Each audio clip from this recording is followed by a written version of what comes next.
song for a movie podcast. Some are pretty good, but we'll just suck ass. 1, 2, 3, 4, 4, 3, 2, 1. Watch with us, we're Cinema Buns. Let's go!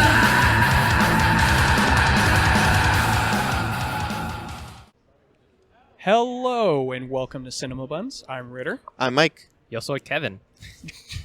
Why do you always have to do that, you monster? We've got a special guest with us today. We are at the Worldwide Women's Film Festival, and if you want to go ahead and introduce yourself, let people know who you are. Hi, thanks for having me, you guys. This is super fun. We love to get publicity when we come to film festivals and talk about our films. My name is Victoria Bruce. Did I already say that? No, you didn't get to there yet. My name is Victoria Bruce, and I am the director of a film called Las Abogadas, and that means women attorneys. And the attorneys that we followed are working on the border crisis, which is a big, big topic right now. And we thought that it was a great way to kind of bring attention to what's going on, as well as like some inspiring stories of how women attorneys are really working and kicking ass down there on the border. First off, movie's fantastic. Thank you. Really like the movie. And it was really interesting seeing like the views of like the refugee camps and stuff in that area. And like that kind of brings me to one of my first questions is what I mean, we looked in your filmography and you've done a lot of human rights like movies, you've done some documentaries for HBO, and I'm curious what made human rights like the core subject of like some of your filmmaking and your book writing, because you're an author too. Yeah.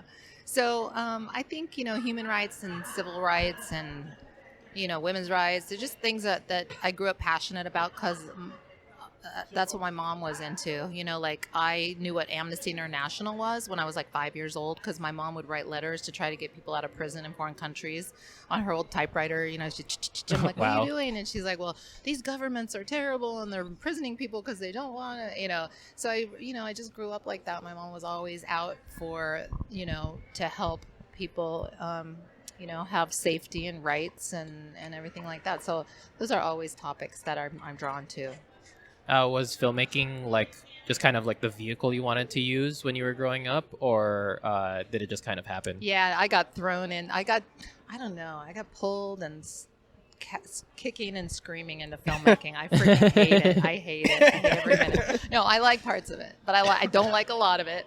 And a friend of mine suggested 20 years ago when I was going to write an article about a woman who was running for office for president in Colombia that I follow her campaign. And all of a sudden he was like, you should make a documentary. And, I'm just kind of like, okay, Yeah. Can't be that hard. And I took off and I've just been kind of like hard scrabble doing it the whole time. Mm-hmm. And always when I come to these film festivals, I just say I'm not a filmmaker. And I'm like on my 5th film. It's not my fault. I don't know why I keep doing it. Just keep I accidentally struggle. making films. I always like talking to people who are in the film industry because I feel like it's half of I've always wanted to be in film. It's been my dream. And the other half is, yeah, I went to go to the restroom and I walked into the wrong room and then I got roped into a project. Yes. I haven't been able to get out, send help. Yeah. Yeah. So the border crisis as a subject for a film, how did you get into that for this film? Because, I mean, from watching the film, you guys started it in, 2018, 2019? 2020, but there is a flashback to 2018 Okay. with the caravan days. Got Right. it. I think I, like a lot of people, were just depressed and sad about how Trump was talking about the immigrants, how he was talking about individual people, Right. And but at the time I'd retired from filmmaking again. I wasn't thinking about doing a film. And then I'm the friend that you're going to meet later. She's a supervisory producer. Her best friend, I knew she was the immigration attorney, and we had met, so I was a Facebook friend, and I saw her start posting that she was going out with this Volkswagen bus into the middle of the migrant caravan making its way through Mexico by herself and then with one friend. and giving legal advice to 5,000 people on the road. And I was like, that is so badass. Like, Yeah.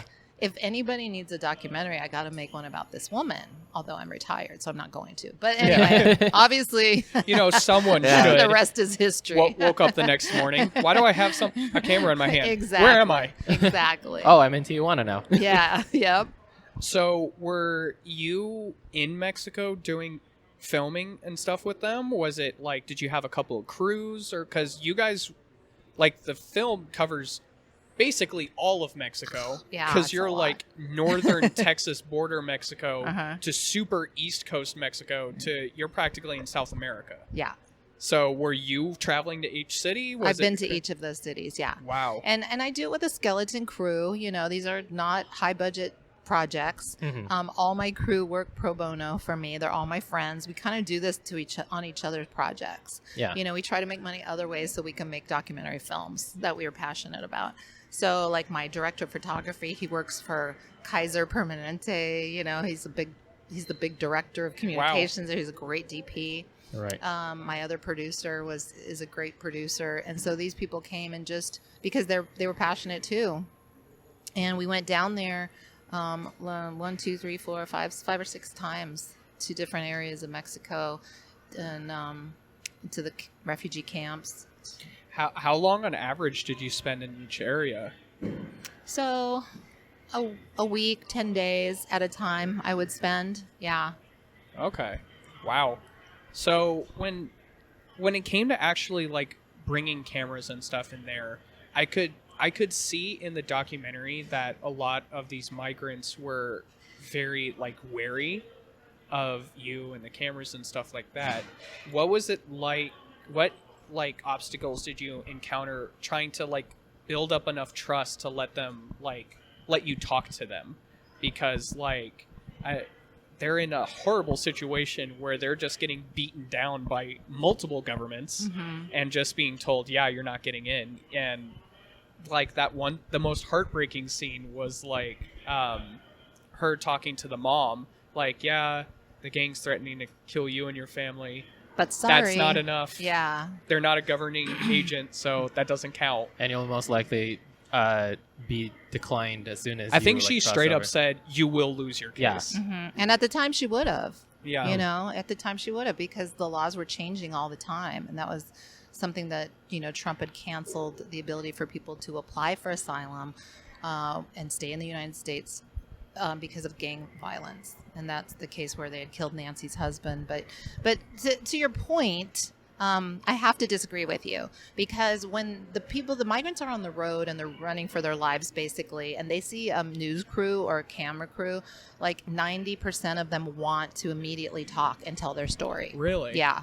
Yeah, that And- makes sense. Yeah, because they're desperate to get their story out, and anyone can help. And when I was in Tijuana the last time, I mean, people want to come up one after another and say, I'm here. This is what happened. This is why, there's no food here. A guy told me in Tijuana there were 2,000 people, and there weren't any toilets. Right. There weren't any toilets. There was no water. So, I didn't have any problem getting people to talk to me.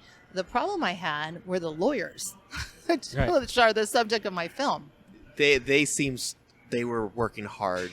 They're working hard, and they're protecting their clients, so they Right. don't want their clients to talk to reporters. No. That would make sense. Yeah, so Yeah. I'm fighting. I'm in the middle, right? Yeah. And that was a real difficulty, especially with Charlene, who like is this amazing character in the film. But man, she was like one of my biggest problems.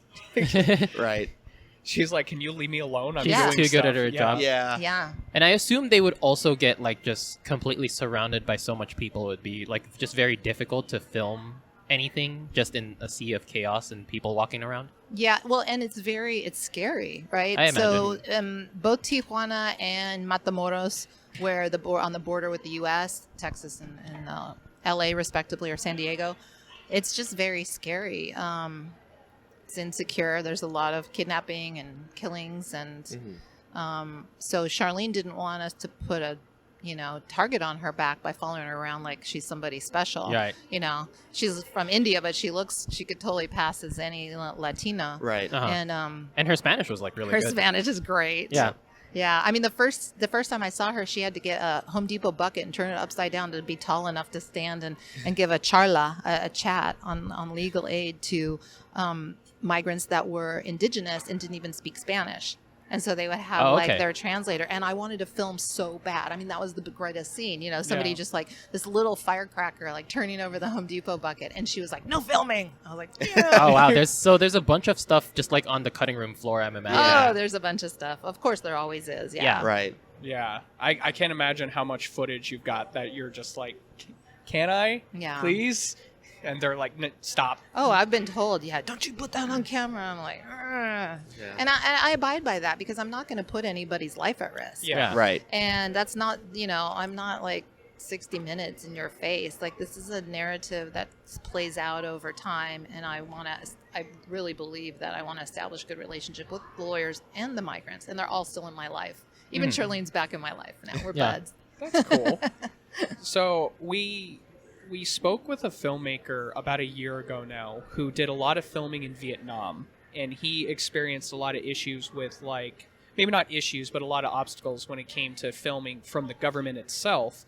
Did you experience these same issues filming, like, about the migrant crisis and on the border? I can imagine, like, border agents harassing you a lot for what you're doing. So what type of obstacles did you experience with that? So the only time we really were communicating with the Border Patrol was when we were trying to follow our subjects as they crossed Right. from Matamoros into Brownsville, Texas. Right. So when you see Yodalis, the blind woman trying to get by, you know, of course, we were obviously filming right at the place where the United States government officials are. Right. Yeah, and you're also on like a crowded beach, walking backwards.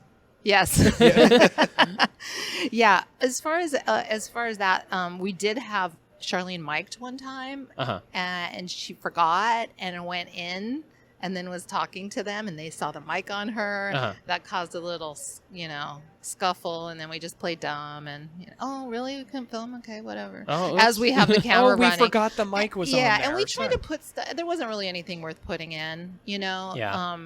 That we caught, you know. I kind of Right. stayed away from them, and then the Mexican authorities, they asked to see some papers a couple times, but, you know, it really wasn't a hassle. Mexico's a lot easier to film in than the U.S. No issues with, As like, far as cartels or government. anything? No. Oh, No, that's we never ran into any problems like that. Yeah. Yeah. Thank God. Sadly, my wife's family, they had to head back to Chihuahua for a family member, and their town is now run by cartel. So It's they're terrible. So they're just like, yeah, after sundown, don't leave the house. So Yeah, sad. don't leave.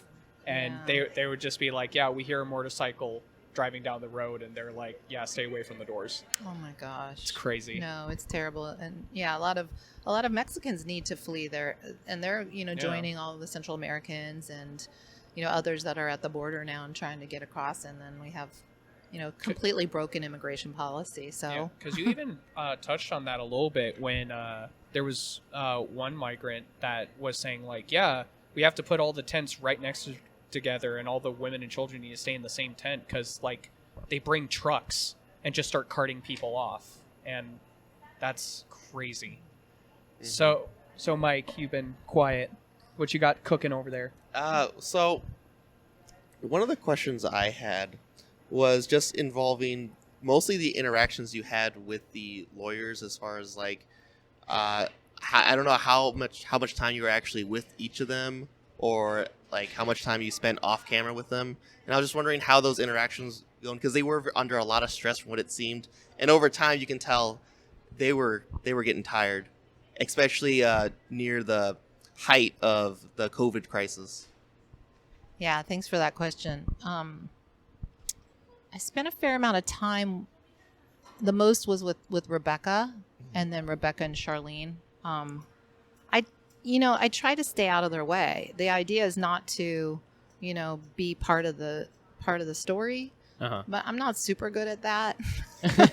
No problem. I'm not super good at that. You know, there are times when I'm like, where are you going? Tell me so we can prepare. And, you know, because a lot of run and gun when you're following people it's very difficult, especially when there's a border and we're not going to get through and you have to plan, you know.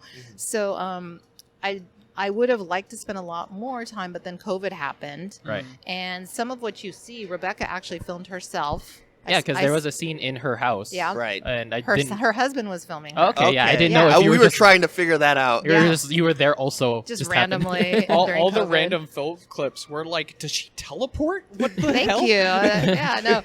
But you're not a filmmaker, though. Yeah, I'm not a filmmaker. I wouldn't do that. But at the beginning of COVID, all the abogadas had adult children that were living with them, like came home from college or whatever. You know, they're all stuck together. So I sent mics, those little Rode Go mics. Oh, and okay. I sent, and they all have iPhones. And I sent them a tripod. And I said, please, just film me so I have some continuity of the story. I don't know what's going to happen. Phone cameras are great They are. nowadays. They are. And it's a documentary. You need the story. Yeah. You know, it's not every shot is going to be beautiful.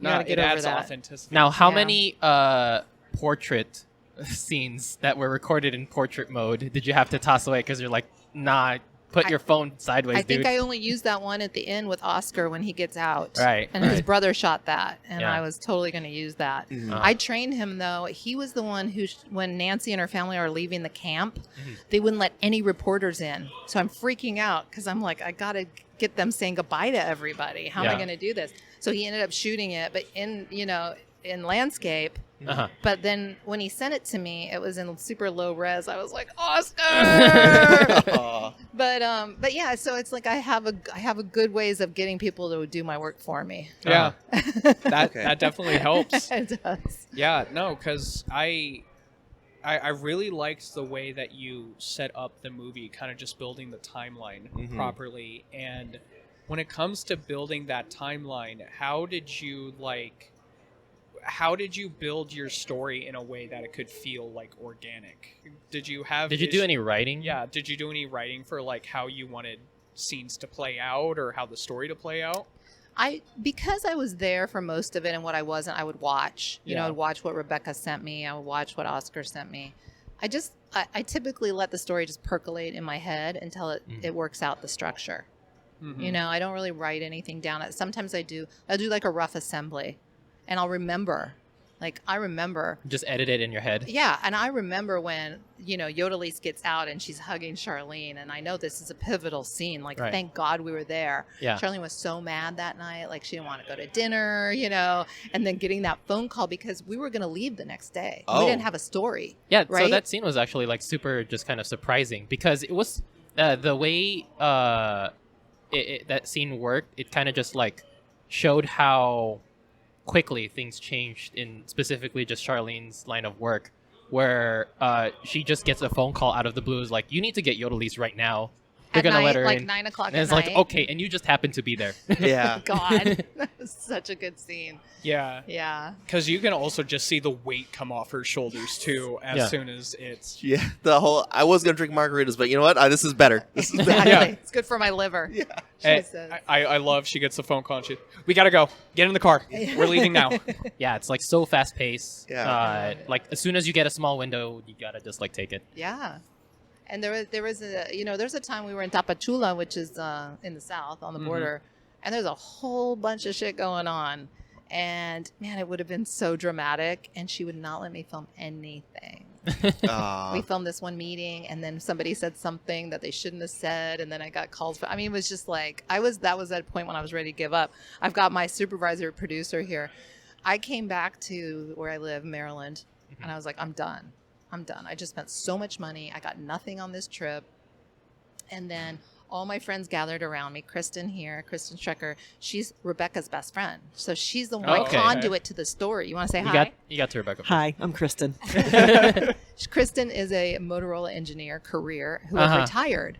And I was like, hey, I got all my friends, I gave them big titles to be on my film. And she's super organized. She got us organized. And another Corinne Shannon came on as the executive producer. And I didn't even want to take her money at first because I'm like, no, then I have to finish this. Yeah. This monster of a project. I that think she don't was wanna like finish. one of the more recent additions. Yes. Yeah. Yeah. She came in. We were almost done shooting. Yeah. But I still didn't want to do the film. I was done because I'm not a filmmaker. Yeah. Anyway. You were retired. And I was not having fun.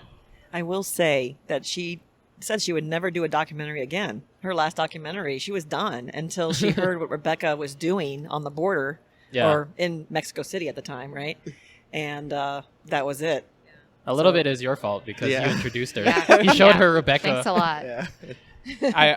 I feel like there was a secret plan where you were just like, hey, have you heard of Rebecca? As you slide over like a proposition for a documentary, like just planting the seeds. Just planting the seeds. Here's a list of people we can get together. Just I know you're retired.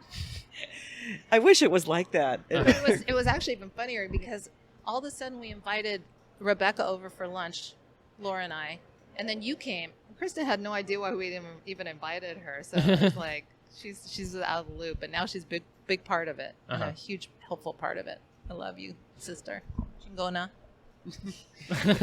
So, I mean, as you've said, you're obviously a retired filmmaker. So, how do you? So after this, what would bring you back to another film?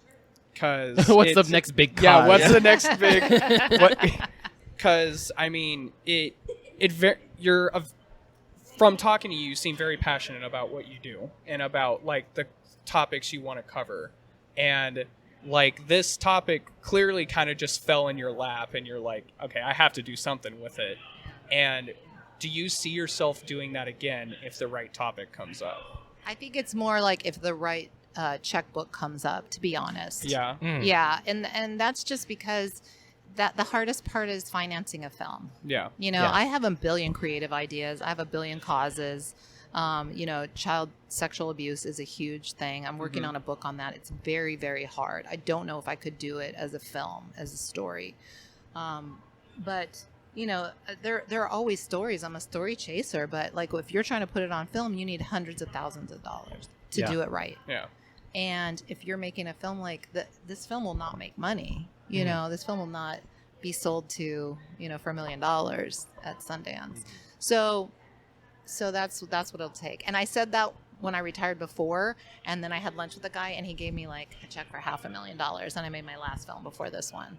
So you just got to put it out there. Yeah. Yeah.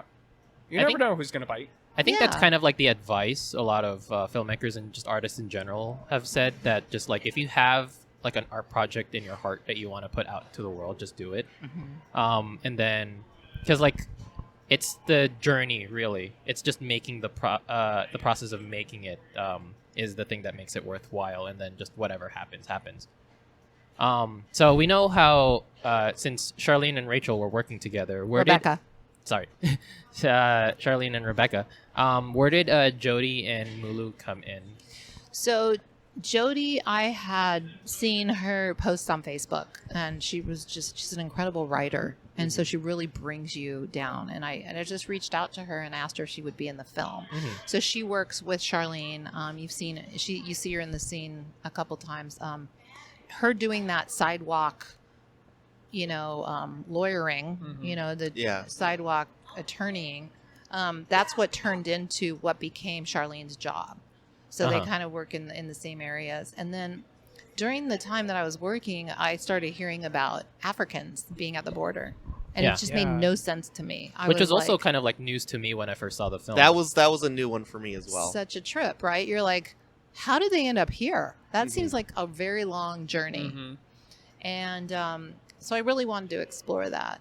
And so I had gone to Tijuana to meet up with Charlene right before COVID. Her conference got canceled, and I just randomly was walking around, and I ran into Mulu, who was giving a legal advice talk to some of the African migrants were there. And I was like, well, this is why I came, right? It was like, Right. wow. I still went, even though I wasn't going to see Charlene, but I found this other person who was doing incredible work. Yeah. That's impressive. And like you see all these all the women in this film are doing a lot of pro bono work and trying to help these people. And how did they like get themselves established to a point where they could help effectively? Because like you see them, they're kind of in what looks like just an empty office building they happen to rent out and stuff like that. But how did they kind of tell you at all how they even got funding to do any of the pro bono Sure, yeah, stuff? I know how they all worked. And the thing is, I didn't want to concentrate on one or another nonprofit because Right. there's lots of little nonprofits going around there. And to be honest, there's a lot of little fiefdoms going on when you have a lot of nonprofits. So I really wanted to concentrate on the different women. But at the time in the film, Charlene is being paid by a group called Lawyers for Good Government. Uh-huh. And it was, a small salary to do what she did. Jody at the time was taking a few pro bono cases, but she also had her private law practice. Okay. And then, when she talks about going to the bridge, she would do that on the side, but she has people that also come over and pay her to get them through the asylum process. And then Mulu has a regular law practice, and then she goes down and does, a couple weekends a month. But what she's done has become really big now. She's got a whole bunch of doctors and different attorneys.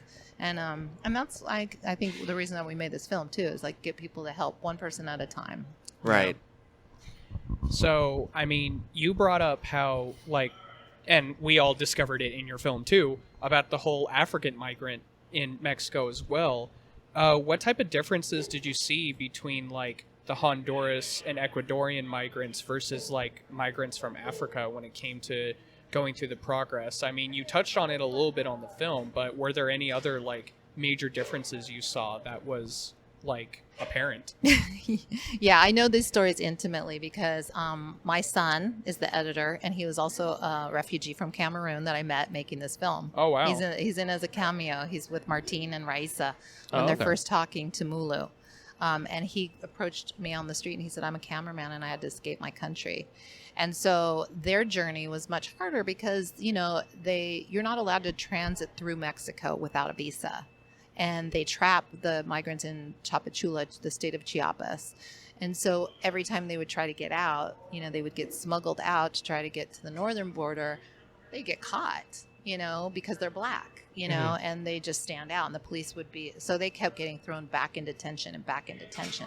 Now, I'm sure that happens to a lot of the Central Americans as well. And there's a lot of Haitians now coming too. So it's harder. They don't speak Spanish a lot of the time, most of the time. So that makes it a lot harder. And there's a lot of racism in Mexico, Yeah. against blacks. So that's another reason. But yeah, everybody's worthwhile. Everybody's life should be safe. Everybody should have opportunities. And it's sad that there's so many people struggling. Yeah, that's unfortunate because I really liked when I'm blanking on the name Mulu. Mhm. Sorry, when Mulu mentioned a lot of the organizations dealt to help people get into the U.S. are set up by Ecuadorians and stuff, and they mostly help people who speak Spanish. Yeah. So just her telling the family you're gonna have to kind of do some extra work. And it was funny, my wife kept mentioning how when they were doing those talks of hey, these are the questions they're going to ask you, you need to figure this out, that kind of just reminded her of some of the stuff she's done with helping her clients answer questions when it comes to doctor's visits or stuff like that, because especially people who come to the US immigration, they are completely lost in a place that they probably do not speak the language at all. And it's really unfortunate, a lot of these professional practices don't have stuff set up for anyone who doesn't speak English. And usually they're just well, you got to figure it out. So answer the questions or we can't help you. So that was that my wife made a lot of positive comments during some of those scenes because I set this off Mike, but she is a social worker and she works with a lot of Hispanic communities in Arizona, and she has helped people who aren't exactly legal yet, but no, it's crazy some of the stories she tells me just within the U.S., and I can't imagine what it's like out of the U.S. just trying to get in. Yeah.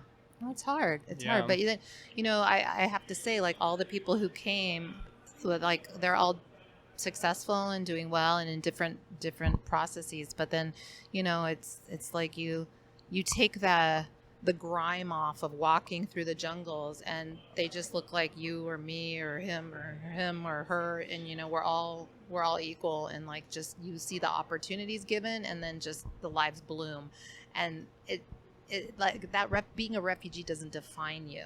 Mm-hmm. You know, it's just a passage in your life, and that's how we have to start looking at these people as individuals and not, you know, refugees. Like, it's not tattooed on your body. Once you're done with that, you're done with that. Like, let's get these people through and get on with their lives. Let them be, you know, part of our society. So, something I've seen from different filmmakers, for one reason or another, it depends on who you are. Some of them have, depending on the subject matter, have tried to keep, what's the right word, emotionally distant from the subject matter, from the subjects that they're talking to and stuff. And yeah, I was about Try to make an unbiased I don't understand voice. your question at all. Yeah. I was about to ask. I'm guessing that did not happen. Not at all. No. Not And at how all. did that work with your filmmaking process? Because I can imagine being so emotionally vested in subjects and hoping that the best comes out for them. That can affect like what choices you make, not only with filming in general, but also when it comes to the editing process in the end as well. So how did that impact the way you made this film and developed it? That's I mean, people that can stay distant emotionally from their stories, like I don't feel like, how connected are you to your story? Yeah. You know, I don't know. I'm connected to every single person in the film emotionally. I mean, Yeah. you've said throughout the thing Yeah. you're still friends with most yeah. of them. And Yeah, Giselle, who was the amputee, she was over at my house the other day. You know, my son lives with me. I met him during the film. Wow, I don't okay. think it changed the storyline. You know, me being a part of it. I really wasn't a part of their lives until they like came through. So Simon, as you saw, the Cameroonians, they jumped the fence, right? Yeah, So they right. entered illegally. Then they went into detention. And that's when I reached out to Kristen and I said, hey, Simon's friend James needs a place to live. And she and her husband, she was in the swimming pool with me. She was like, okay, you can come live with me. I mean, these are the kinds of friends I have, right? So it's like, we don't just do the work. Like, we're part of the process of like helping people come. And by that time, their refugee story kind of was over because I wasn't telling their asylum story. The good news Yeah. is my son has asylum. All of them has asylum. They over at my house the other day. They all have cars driving. I mean, it's just like, that's fantastic. yeah, they're just Yeah. guys doing great, you know. And so this part of the story, up until then, I wasn't really like involved that much with their lives. Mm-hmm. It's not like I changed. You know, I did help get Giselle and Sophia. I pushed Rebecca and Charlene to take their case because Sophia would call me every single day. Like, she was not going to be forgotten.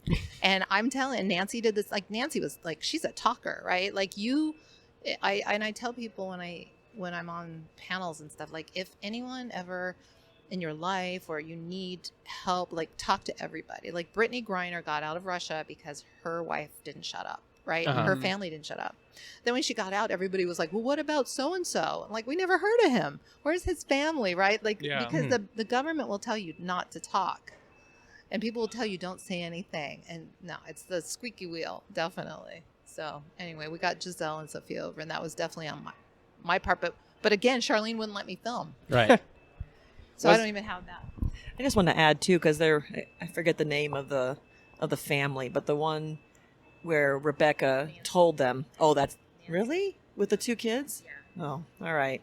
Well, they were told they weren't going to come over. Rebecca gave them the bad news, Yeah, right? Nancy and the I kids. do remember Right. that. But I'm not sure how involved you were. Were you still involved in their lives? I mean, it was just like, Every once in a while, they were stuck in the camp. yeah. Text every once in a while, they were just stuck in the camp. Yeah. Until, you know, Biden lifted the MPP rule for those people. Yeah, at the end of the movie, we were totally surprised that Nancy was still sticking around. It was like 2 Yeah. years since Rebecca last She talked had to her. no choice, right? Yeah. Yeah. But like just chilling. Yeah. Right outside of the border. I was like, wow. Yeah. Yeah. And I was very surprised when we had like follow up like Yeah, the cards follow-ups. for everyone. Yeah. And I was like, oh, thank God. Okay, what happened? Yeah. And I know the three of us were really rooting for For Oscar. Oscar, yeah. Oscar's having a hard time. Yeah. Yeah. Oscar's having a hard time, but he's gonna make it. I gotta, Texas is a hard place because I think minimum wage in Texas is $7.25 an hour, Yeah. Yeah, that's not. and bad. renting an apartment is like I don't know how much, but how do you get out of poverty? I yell at all the people to learn English. It's the one thing that keeps people from getting the better jobs. Right. So that's the first thing I tell them. And I send YouTube videos, and I've hired teachers, and it's like you can always tell, like, in a lot of times the parents' generation doesn't ever learn English that well, but the kids do. Yeah. But if the parents would, it would help a lot. Yeah. It would help a lot. I'm trying to get Sophia jobs right now, and I would love to get her just home health aid, Yeah. but she doesn't speak English well enough yet. So that's a big stumbling block for people. And with the guys from Cameroon, that wasn't a factor because they were native English speakers. Yeah. Right. I mean, that seems to be the joke, right? Every immigrant family, the parents Don't speak English. use the kids as translators. Kids are just free translators. It's always like, hey, I need you available. I'm going to the doctor tomorrow, and I need you to translate. And the kids are like, okay, sure. Yeah. Did you learn any Spanish just throughout this entire journey? Or Yeah, like yo pretty fluent hablo in it? español. Okay. Soy de California. Okay. Oh, that definitely helps. Yeah. Yeah. They used to call me La Única Güera de Santana. It means the only white girl in Santa Ana. That's weird. I only get called Gringo. It's really weird. How do you get the cool nicknames? And they'd be like, who's Mexican, your mom or your dad? I'd be like, neither. I'm 100% güera. And they're like, no, come on. I got my Chola accent, don't I? Yeah, I know. Oh my That's how I Great. detect it. It's fantastic. Yeah. Perfect. Wait, No. is that not how Spanish is supposed to be spoken? That's how I was always taught. Yeah, no, the closest I get to that is I go to cookouts and I go, hey, I want that salsa. And they're like, no, you don't need that. Gringo, And you don't I'm want like, that. no, I want that salsa. and then they give it to me and they're like, and I Watching eat it. I'm like, oh, this tastes good. And they're, how can you handle that? And I'm like, come on. Give me credit. A little credit is all you ask. Mike, you've been awfully quiet again. I'm just listening to these stories, my guy. Yeah, you're already bringing out the good questions, the good deep questions. You already stole some of my homework. Yeah, you looked at my questionnaire, and then I was just kind of like, oh man. Hey, he's I had my asking own one- questionnaire. All right. But what were you gonna say? Nothing. All right. But so there's one question we always like to ask filmmakers, or I'm sorry, non-filmmakers. people that made films that aren't filmmakers. Exactly. People who just happen to be here representing a movie. Let's say that this film does exactly what you want it to do. What would that look like? So it's already started. The film has already started doing what I want it to do. It is inspiring people, and it is inspiring people to take action. Mm-hmm. I have done this film has inspired a woman in Corvallis, Oregon, to help at least 15 families or individuals fill out that stupid app that they created. I mean, it's Is that COVID one? no, it's an app that helped Venezuelans, Cubans, and Haitians and Nicaraguans come over. So they made a special app, and they were, stopping everybody at the border, but it crashed, and it was just complete. Oh. At first, it came out only in I get English, it. but this woman had seen our film, and she's like, I'm from Costa Rica. I want to help any way I can. So she spoke Spanish. She was able to help all these people. She was up at 1:00 in the morning. She has also sent them money because they come across and there's no bus ticket. I just sent somebody $250 because they don't have a bus just to get to San Antonio. Jesus. So I've got people that have donated to get them across. People that have decided to help teach English lessons. And I've had one woman. The film just was at NYU Law School or New York Law School, and a student was there and said, "I'm for sure going into immigration law because of this film." Yeah. So that's why you make films, and that's what it looks like. It's already started, and that just makes my heart full. Nice. Yeah, so you kind of mentioned this before we recorded that this film is kind of circulating through film festivals and also a lot of colleges. Yeah. You also mentioned some stuff you can't say, but where is this film headed next?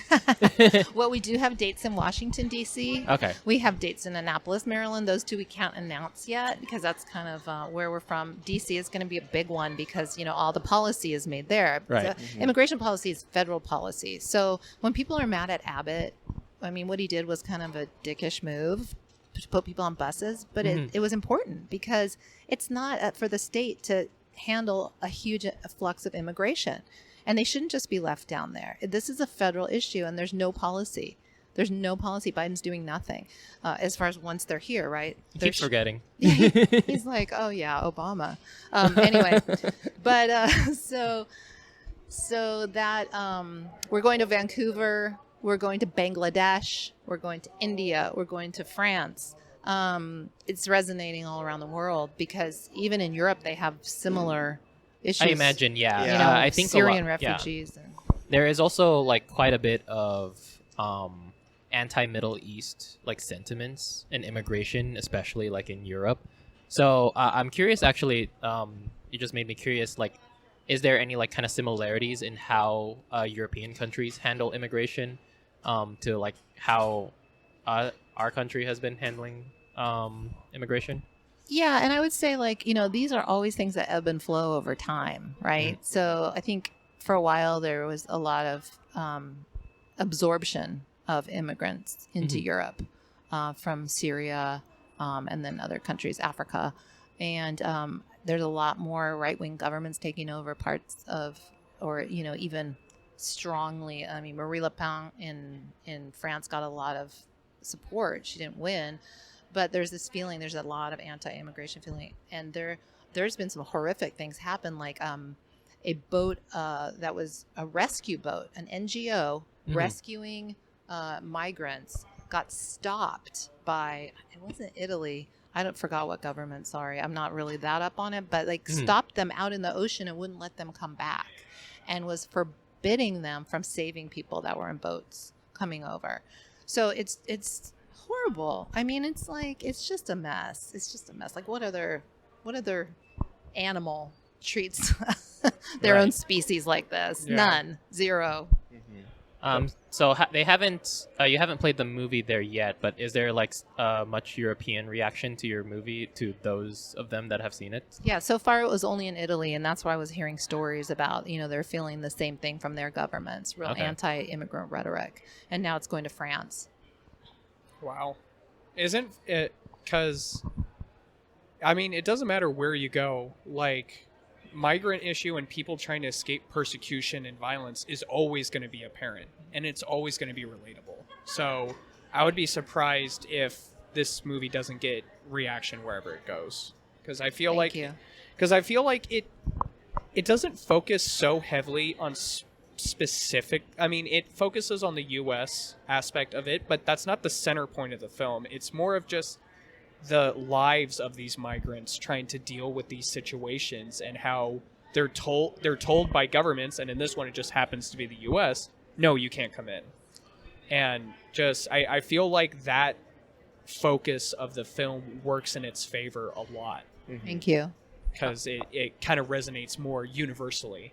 Because I know there are some films that get released that they're so hyper focused that unless you're within the country and or countries related to it, you're not going to feel anything for it. So I think that was very well done. I think the film also does a great job of kind of like battling the stigma of how people view the difficulty in trying to come to this country in the first place. Because like a lot of people have been taught that illegal immigration is just criminals coming over the border, when in reality it's just because it's like the easiest alternative, because they're like, then just come in legally, duh. And like you're showing, the film shows just like how almost impossible that is. Yeah, people act like it's just a visit to the DMV, but then like people need to remember You know how ass it is to go to the DMV and all you're doing is changing the photo on your driver's license? Now pretend everyone in the DMV for some reason speaks Russian. Yeah. And also they're asking for a document that you have never heard of. And they're like, why didn't you fill it out? Fill what out? This document. It's in a different language, and? Yeah. Yeah. So I do like that it kind of, like Kevin said, it brings out that aspect, because the most common reaction from most people I've ever talked to about immigration is like, they should just come over legally. Like, come on. And it's like, have you ever looked at how much documentation they fill out? And like... And still get denied? Yeah, and the statistics are, I think it's less than 1% of all applicants even get accepted. And then I think you pointed it out during MPP, it was like less than 0.5%. Yeah, that's true. Because they canceled all the reasons you could apply, so they were just sending people back, deporting them. And the, along those lines, like, wouldn't you think somebody like is like what Charlene says in the end of the film? She says, migration is a human right. Okay. So if you see somebody, a mom holding their baby, and somebody's coming after her to kill her, should she just stand there? Yeah. Like, this is like, if you're starving, should you just stay where you're starving? I mean, no, like, of course you leave. It's a human right, because that's normal. Any animal would do that, right? If you're being attacked, you leave. If you can't eat, you go find food. This is just human nature, and it's just idiotic to think that you expect people to just stay where they're going to be killed. You know, the U.S. did this when Jews were trying to run away from Hitler. We didn't let them in, and that's why we had to change the laws. So we need to let them in, and we need to like take care of humanity. Yeah, I think the greatest example was when I think you briefly mentioned the train that people would risk to basically get over the border, and some people would fall off and then they would lose a limb, or they would get seriously injured or even die. And that was kind of like the best representation. They're dead if they go back, but at least this way they might have a chance to get over the border. It's either a 1% chance or a 0% chance. Exactly. And you're going to go for whatever percent gives you a chance. So, man, this, again, fantastic movie. Thank you. And Thanks for getting into it so deeply. I really appreciate it. yeah, it's no problem. I mean, like, we live in Arizona, which is already a hotbed when it comes to immigration and Hispanic communities and whatnot. And I mean, Arizona hasn't exactly been forthright with a lot of its... No, it has not. SB 1070? What? Who said that? Yeah, SB 1070 was a law that Arizona passed a while ago. I think it's been revoked. Is that to pull people over with It means that every time a police officer pulls someone over, they're allowed to ask for proof of citizenship. Yeah. And everyone was like, okay, clearly that's just to target anyone who looks Hispanic. Right. And they're like, well, not necessarily. Who else would you be asking that? So, yeah, I think that's been... It's been revoked. I think it's been revoked Yeah, now. I was about to say. I think that only lasted like a year or two before they finally were like, yeah. So all the Cameroonians that you see in the film, they were all in detention in Arizona. I came here to pick them up. So here's the crazy part. When the part about I'm so terrible with names. Raisa or Martine? She was she also came over, but she got grabbed and put in Florence. Yeah, that's Raisa. Raisa. So my wife and I live in Queen Creek. That Florence Detention Center is 30 minutes down the road. And we saw that part and we're like, what the fuck? It was, and we're like, woo, Arizona cameo. Yeah. We're in like, the worst way, but yeah. Yeah. Arizona cameo. Yeah. But no, it was nuts because we're literally like 30 minutes away from that detention center, and she was just held there for a week, a year. No, 3 months, 3.5 months. Oh, okay. I thought it was a year, and I was like, Jesus. I mean, 3 months still isn't great, but yeah, it's $700 a day to the U.S. taxpayer. Yeah, you mentioned that briefly. Nonviolent, and the thing is, these are corporate. This is run by Core Civic. It's a corporation. They're making money off the U.S. government. They don't do any kind of background checks waiting to see if this person No. is nothing. They hold them there for the amount of money until they can fill the bed with somebody else. And this happened under Obama, right? When all these unaccompanied minors, I mean, the prison industrial complex loves migrants, right? They're not even violent. They don't have to deal with like prisoners that are like convicted of crimes. They're putting like moms and kids, and it's like where they're making so much money. And that's something that, I don't know how many jobs it creates, but like Arizona should just be like, It doesn't we create don't enough want to this. warrant the what human they're rights doing to people. violations. Yeah. Right. Yeah. I think some of them are protected too, which is even worse. Like if Well, they yeah. if they don't hold a certain amount of prisoners, they can tax the government for not giving them more prisoners Yeah. to hold Well, on to. and the other aspect is, God forbid someone starts an investigation, they throw a bag with a big money sign on the senator's desk, Yeah. and suddenly the issue goes away. Yeah. Yeah. Nobody even talks about it. No. It's ridiculous. I mean, weird shout out, but do you guys know about Last Week Tonight with John Oliver? Yeah. Have The you- show. Yes. Yeah. He did a really good episodes about privatized prisons. He's great. Yeah. So smart. Another director that if it like issues like this are interesting to you, Louis Theroux. Mm-hmm. He has been doing documentaries for 25 years.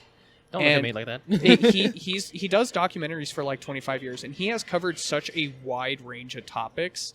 But one of my favorite ones was he literally went to American prisons, like the roughest of the roughest, like high security. He just he sat and he had lunch with some, like just to get an idea of like what culture inside the prison is like, what they did to get there, what it's like once you're there, and stuff like that. And I feel like we're kind of getting off topic from the migrant crisis, but just like these privatized industries into areas where it shouldn't be privatized is such a major issue. And with the migrant crisis, you've got privatized detention centers, privatized like migrant authorities that they're incentivized to deny access, and they're incentivized to be as cruel as possible. Well, and I mean, how do you like it, Arizona? Because like these facilities that are in the state of Arizona, they want people to jump the fence. Yeah. Oh, right? absolutely. Nobody's really stopping immigration. You're not going to stop it. You never stopped it. You don't curtail it. There's a bottleneck of it because they made it harder. But if we would have just chilled the F out and like let immigration proceed as it always had, instead of like making immigrants the bad guys, like everything would just be normal. Like Right. I'm 56 years old. I grew up surrounded by immigrants and there was never any problem, right? This is a manufactured crisis by our politicians. First, Trump, some of Obama trying to appease the right. It's not even real. We have a labor crisis in this country. So it's not real. Give it up. Start treating people like Jesus would, according Yeah. according to those people that, purport to Right. believe in being good to others. Yeah. So Because how easy it is for a Canadian to actually immigrate to the U.S. It's not easy. Is it not easier than Canadians? Oh yeah, it's easier. Yeah. But it's like that's what I mean. It's you like, still run into visa problems and stuff. Like there's one person I'm aware of who's from Australia, and she had an issue coming back from visiting family because they're like, your visa's kind of close to expiring. We're not sure if we should let you in. And she's like, I have a W-2. I can connect you with my boss. I work in California. And yeah. so And I mean, I don't even like borders. I'm very far left, and I don't. If it were up to me, there wouldn't be any borders. I remember when I was in my 20s and Clinton started like globalization, and I was like, oh, that's a good thing, right? Because it means we're all one globe. I didn't know what it meant, obviously. and you say globalization, and if you say it to the wrong person, they start foaming at the mouth and trying to kill someone. But well, it ended up being bad for a lot of reasons. Yeah. What Clinton did, but yeah, I just I appreciate what you guys are doing, and bringing light on all these films. It's got to be fun. yeah, it's a blast. And honestly, we just really appreciate when people like yourself, non-filmmakers, and, Who make films? yeah, I don't know why we booked you. I thought we were trying to book filmmakers. no, we really appreciate when you guys take time out of your schedule just to talk to us. Because I Yes. mean, the joke we always make is we're just three nerds who talk on a mic. So we really do We like appreciate nerds. it. And Well, is it- send people to my website. It's lostavogadosfilm.com, and that way, we always update where our screenings are, Yeah. and so hopefully your listenership will. What's that? Coming back to Phoenix again? Not that we know of. excellent. So yeah. Well, Okay. again, we appreciate you taking time out of your day. Thank and, you guys. I you can- appreciate you. And you can find us on Twitter at Buns Cinema. Wait, And- before you say anything, do you? Oh, well, you already shouted out your website. Was there any other tomorrow organization? tomorrow this won't be airing, but yeah, the website will take you to all ways to help and be part of the solution. Yeah. know? Okay. Okay. Excellent. Well, again, thank you. Thanks for listening. I'm Ritter. I'm Mike. I'm Kevin. Have a great day. Adios. Podcast. Some are pretty good, but we'll just suck ass. 1, 2, 3, 4, 4, 3, 2, 1. Watch with us, we're Cinema Buns.